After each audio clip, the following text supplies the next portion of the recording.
Olá, pessoal, bem-vindos ao segundo curso de Anatomia Online do CPA. Meu nome é Juliana e vou falar sobre o Covid-19. Covid-19 é a doença causada pela nova variante do coronavírus, denominado de SARS-CoV-2. Esse novo vírus foi identificado em investigação epidemiológica laboratorial após notificações de casos de pneumonia de origem desconhecida entre dezembro de 2019 e janeiro de 2020, diagnosticados inicialmente em Wuhan, capital de uma das províncias da China. A fisiopatologia dessa doença não está totalmente esclarecida, no entanto, é confirmado que o SARS-CoV-2 se liga ao receptor de angiotensina 2, e evidências mecanicistas de outros coronavírus sugerem que o SARS-CoV-2 promove o down-regulation desse receptor, favorecendo o acúmulo tóxico de angiotensina 2 no plasma, o que pode ocasionar a síndrome do desconforto respiratório agudo e miocardite fulminante. Alguns órgãos são considerados mais vulneráveis à ação desse vírus devido às suas expressões desse receptor, sendo eles pulmões, coração, esôfago, rins, bexiga e íleo, o que justificaria as manifestações extrapulmonares dessa doença. Estudos de autópsia revelaram que pacientes que morreram de insuficiência respiratória apresentavam dano alveolar difuso exudativo, com congestão capilar maciça e presença de microtrombos. Também é comum encontrar formação de membrana hialina, hiperplasia atípica de pneumócitos, obstrução da artéria pulmonar por material trombótico, lesão endotelial grave e rompimento de membranas celulares, além de broncopneumonia, embolia pulmonar, hemorragia alveolar e vasculite. O quadro clínico dessa doença é variável, podendo ir desde casos assintomáticos a casos de infecções de vias aéreas superiores, semelhante ao resfriado, e até mesmo casos de insuficiência respiratória aguda.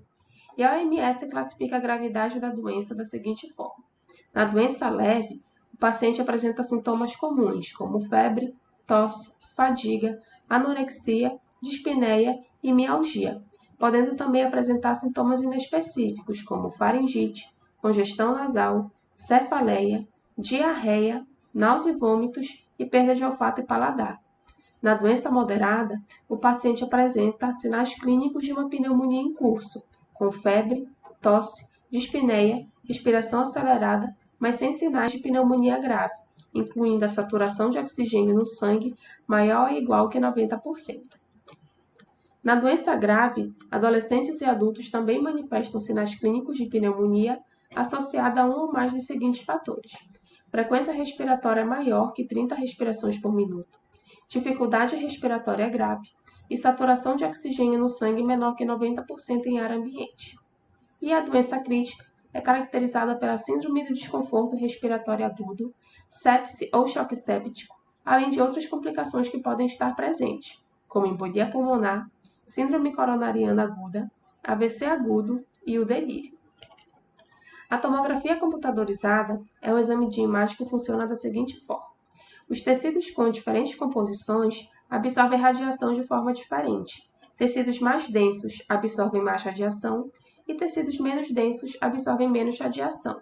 Sendo assim, a TC indica a quantidade de radiação absorvida por cada parte do corpo, o que é denominado de radiodensidade, e traduz essa variação em uma escala de cinzentos, de tal forma que o que for hipodenso tende a ficar mais escuro na imagem e o que for hiperdenso tende a ficar mais branco na imagem. Nesse exame de uma TC de tórax, nós conseguimos visualizar os pulmões preenchidos por ar.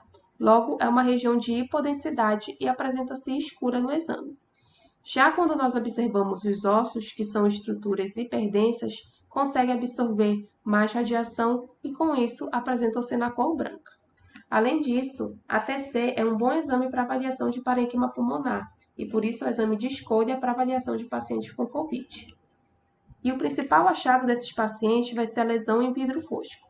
Nesse exame de um paciente confirmado, nós conseguimos visualizar as opacidades subpleurais em vidro fosco, espessamento septal liso intralobular e interlobular e broncograma aéreo com dilatação brônquica leve. Sobre os exames, os testes podem utilizar sangue, soro e plasma, e outros utilizam secreções de vias aéreas superiores, de nasofaringe ou de orofaringe. e nós vamos ter dois testes principais. O primeiro deles é o teste rápido, que utiliza sangue, soro ou plasma, demora de 10 a 30 minutos para a emissão de resultado, a depender da substância que é utilizada. É um bom exame para fazer mapeamento da população imunizada, visto que ele consegue identificar quem já teve a doença, no entanto, ele não possui função diagnóstica. O segundo exame é o teste RT-PCR, que utiliza secreções respiratórias coletadas por meio de suaves de nasofaringe ou de orofaringe.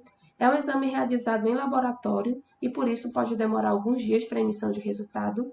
E esse exame consiste em reação em cadeia de polimerase com transcrição reversa em tempo real, que verifica a presença do material genético do vírus. Caso presente, é confirmado que a pessoa está doente, ou seja, é um exame de fase aguda que tem função diagnóstica. Apesar de ser o padrão ouro, o teste do SWAB nasofaringe pode ser incômodo para o paciente, pois o SWAB deve atingir uma profundidade próxima à distância entre as narinas e as coanas, sendo essa distância em um adulto cerca de 8 a 10 centímetros. A pessoa que vai realizar esse exame deve inseri-lo com rotação suave em uma narina, paralelo ao palato e ao assoalho nasal, até encontrar uma resistência que corresponde à parede posterior da nasofaringe. Em seguida, deve realizar movimentos suaves de fricção e rotação e permanecer com esse suave imóvel por cerca de 10 segundos.